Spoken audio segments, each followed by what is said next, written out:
midnight. 53-year-old traveller James S. Cranlings from London, England, thinks about the precious moments of his late wife, Darla. It was midnight at LAX, and the terminal buzzed with the quiet murmur of delayed flights and weary travellers. James S. Cranlings sat by gate 78, a half-finished cup of black coffee cooling in his hand. His suitcase leaned quietly against his leg. He wasn't in a hurry. He hadn't been in a hurry for the last 2 years, not since Darla passed. The fluorescent lights above cast long, sterile reflections on the tiled floor. But in James' mind, he was back under the soft amber lamps of their flat in Islington, London, listening to Darla hum while making tea. She always hummed, little tunes from old films, jazz melodies she thought no one recognized. But James knew every one. Her voice, rich and effortless, floated through his memory as if it still lingered in his ears. He adjusted the scarf at his neck, hers really. A lavender wool blend she had knitted during their first year of marriage. It had frayed edges now, worn from the many winters he clutched it close. Even in Los Angeles, where scarves were rarely needed, he wore it. A young couple, a few seats over, were laughing quietly, their shoulders leaning in. The girl rested her head on the boy's shoulder, and James felt a sharp twinge in his chest, not of jealousy, but of recognition. He and Darla used to look like that. God, how many airports had they danced through? Rome, Kyoto, Montreal. They had once made a pact to kiss in every time zone. He looked down at his hands, age-spotted, calloused, but still strong. Darla used to run her fingers over them and tell him he had poet's hands, though he was only a banker who liked to write in hotel journals.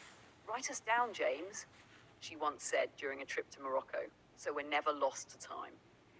He had.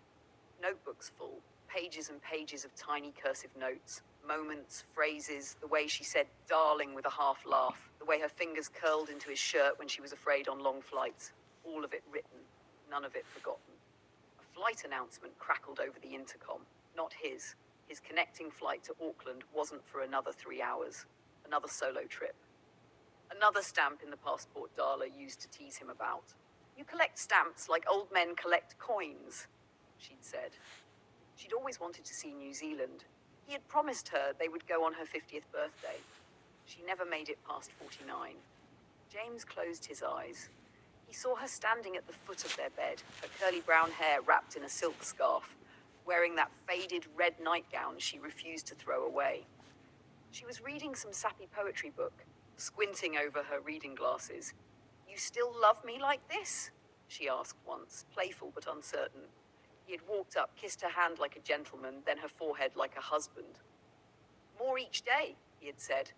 A tear rolled down his cheek before he even realized it was there. He wiped it away quickly, embarrassed by his own grief in such a public place. But no one was watching. He reached into his coat pocket and pulled out the small black velvet pouch. Inside was her wedding ring, delicate, engraved with a message in tiny script.